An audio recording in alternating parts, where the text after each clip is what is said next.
Hey there, it's your boy Foxy, back for more relationship stories.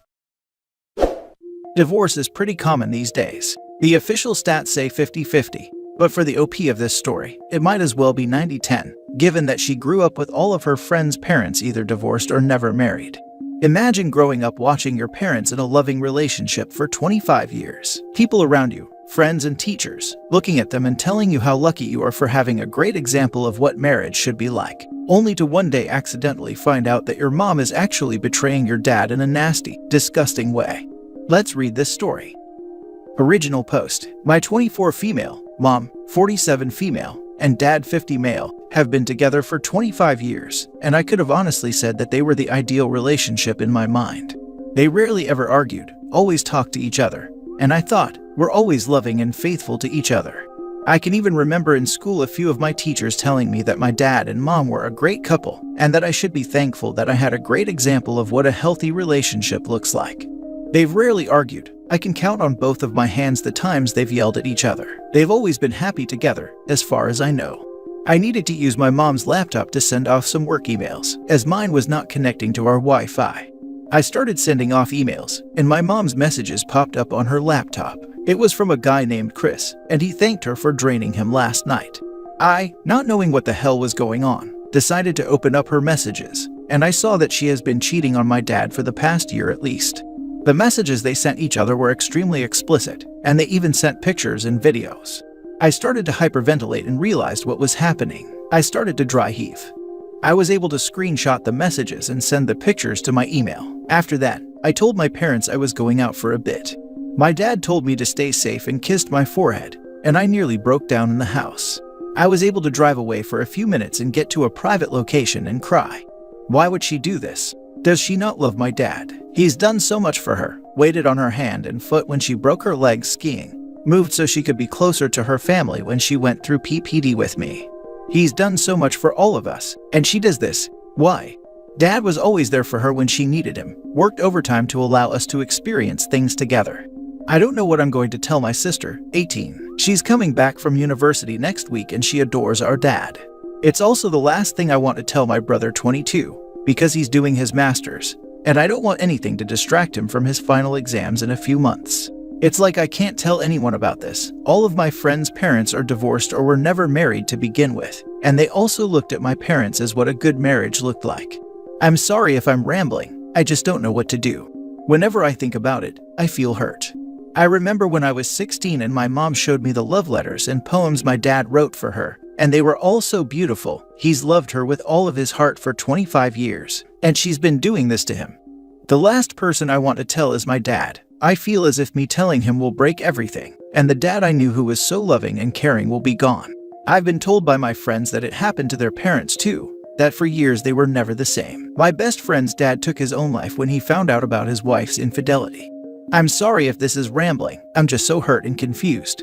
Why would she do this? How do I tell my dad that the person he's loved for the last 25 years has betrayed him? Please, any advice is appreciated. Now for the top advice before reading the update. This almost the exact situation happened to me with my mom when I was 18. I confronted her at the time and told her she had to tell my dad. I didn't feel like it was my place to tell him. 4 years later, I found out she was still doing it and never told my dad. My sister ended up telling him then. Looking back, I wish I would have told my dad right away when I was 18. A few years have gone by and my parents are actually still together. I don't live with them anymore, so I'm sort of disconnected, but things seem better for them. I'm so sorry you're going through this. It really messed up my entire family's relationship with my mom. She should tell him anonymously, so she doesn't have to go through any more trauma than she already is. She can admit to it being her, if she chooses, once he's made aware, processes the information, and talks to his wife. Make a burner email account on Gmail or use a texting app. Attach the pictures, state the names, and so on. That seems incredibly harsh, having a stranger anonymously tell you something so devastating.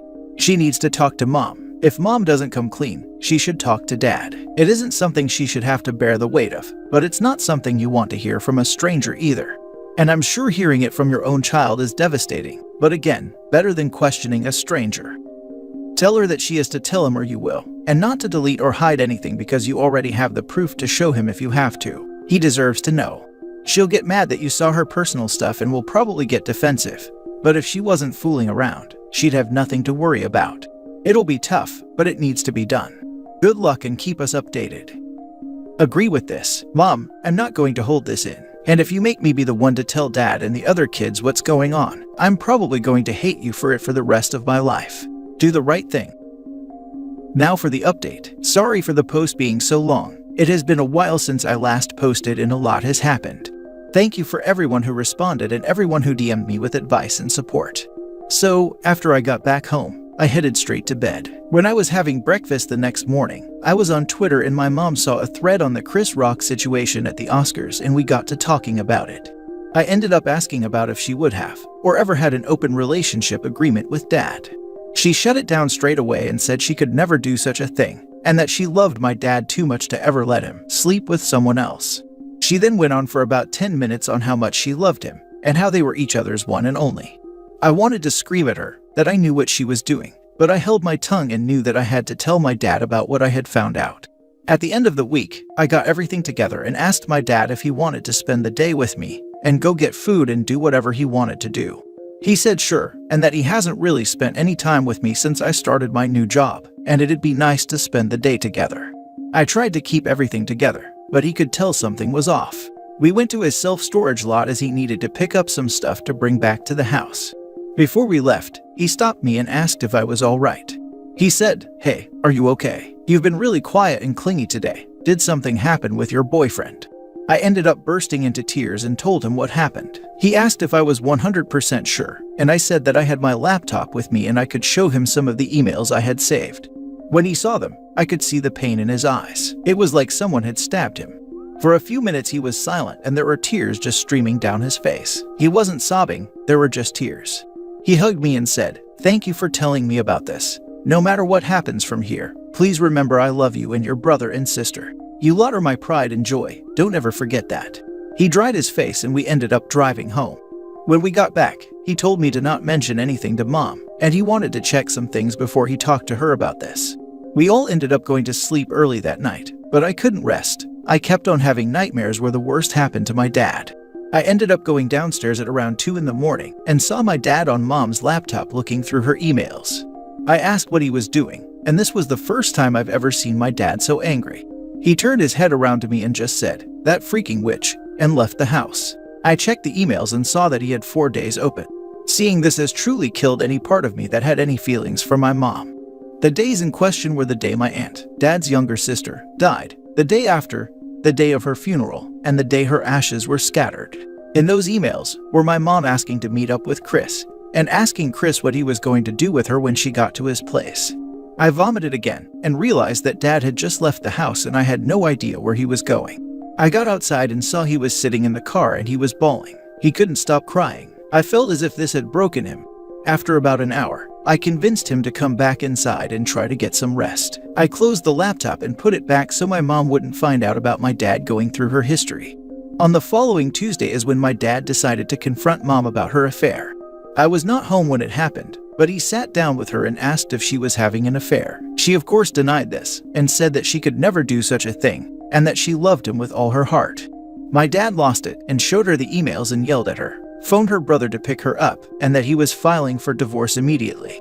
Mom tried to say it was a mistake and that they could work through this, but Dad isn't having any of it.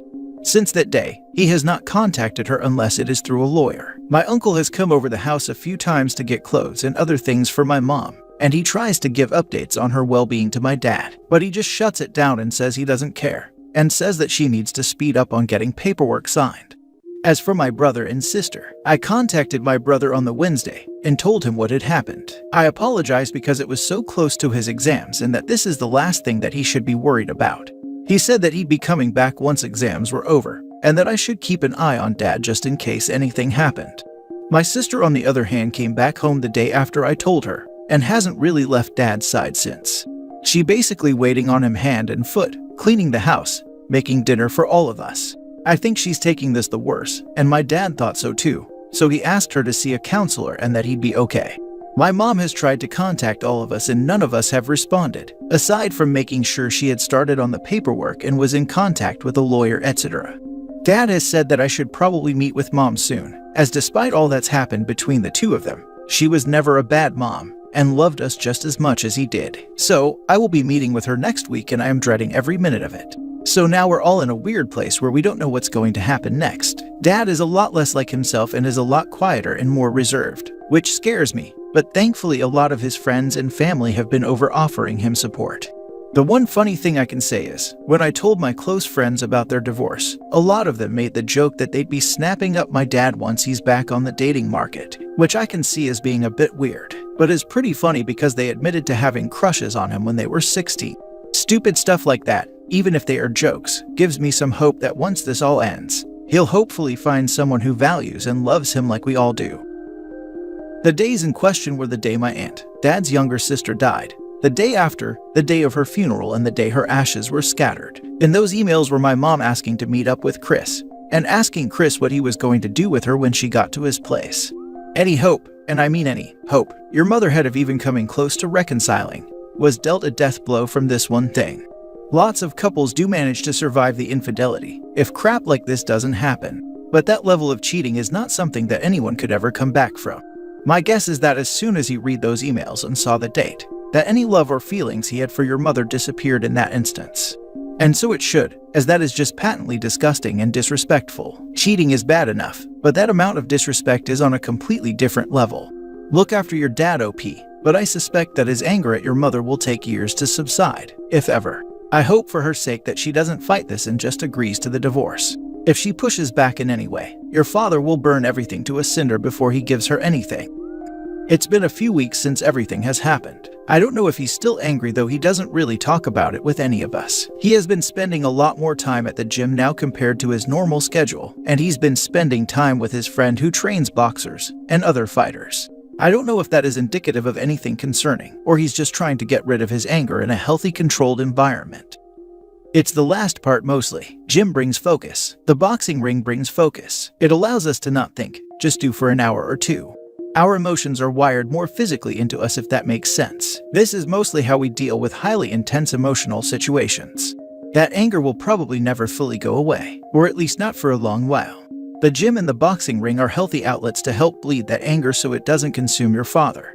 And OP, I've read through your original post and the update. If you don't want to face your mom, it's okay. She didn't only betray your dad, she betrayed you and your brother and sister too. Your update, especially with the dates your dad had open on the laptop, proves that your mom was selfish and only out for her pleasure.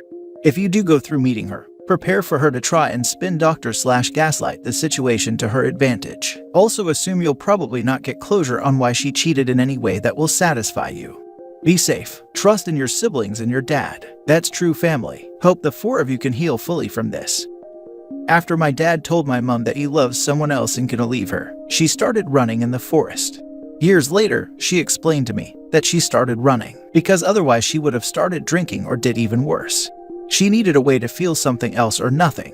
Also, nobody heard her screaming and crying in the forest. She could let out her feelings without putting weight on her kids' shoulders. Now this is great. People tend to let themselves go when they're in serious relationships. Your dad is probably trying to let off some steam and make himself a better prospect too for when or if he eventually goes back on the market. Honestly, your dad seems like a great man and I'm happy you and your siblings are supporting him.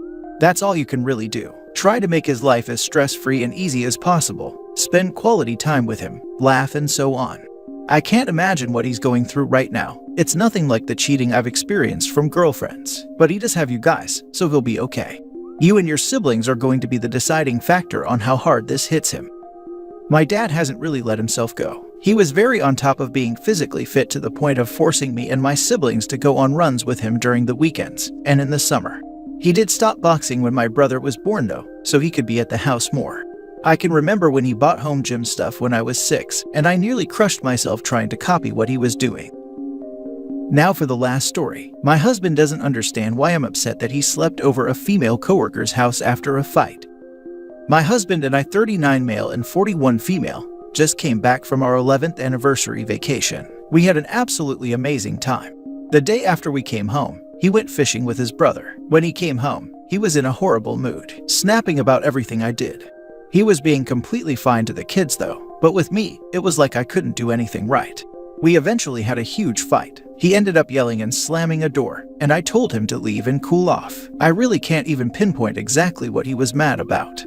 He ended up leaving for the night. He came home and apologized for the fight and how he acted. I apologized for my part in the argument. I then asked where he had stayed last night, as he can't stay at his brother's house due to his brother's wife's 3 cats. He told me a coworker's house. I asked what coworker, and he said Julia. At first, I legitimately thought he was joking. Julia is 23 and single. She lives in an apartment complex not far from us. I asked him if he was serious, and he said yeah. He ran into her after he left the house when he went to the store to get a soda. He told her what happened, and she invited him to crash on her couch. He doesn't understand why I'm upset. By his logic, he was somewhere close to home. He didn't spend money on a hotel, and he didn't have to spend a lot of gas money to drive to his mother's house. He said he slept on her couch, and if she was a single male friend, there wouldn't be an issue. I asked him if he thought it would be okay if I slept over one of my single male coworkers' houses. He said no, and that it's different, because single men aren't trustworthy. I'm just baffled by his logic and how he doesn't understand why I'm upset. Now for the advice. Talk to Julia. This may be the way, but she might lie, so tread lightly on all of it. Genuinely speaking, none of this behavior is okay to begin with. Everybody has bad days and everybody loses their cool sometimes, but all of this leading up to that, not cool. Also, time is of the essence. Don't wait to talk to her. The longer you wait, the more time you give him to cover his tracks. And if she's whack, then she will go along with it. Talk to her, and remember that if anything stupid did happen, she's not necessarily at fault, and even if she was, she already doesn't care about your opinion, so your emotions would be wasted on her. Also, remind your husband that single females can't be trusted either. And finally, if all else fails, remember that people are going to do what they want to do regardless of anyone else's opinion. We're selfish like that. If he wants to do something stupid, let him. Because if you don't, he's gonna figure out a way to do it behind your back and anger you. Rather explain the possible consequences of said actions that would directly affect the both of you. No sense in arguing if he wants to do something you're not okay with. He needs to understand he will be met with the same level of respect. Did he actually go on a fishing trip with the brother, or was that a cover-up? Call the sister-in-law and ask if her husband, the brother, went fishing.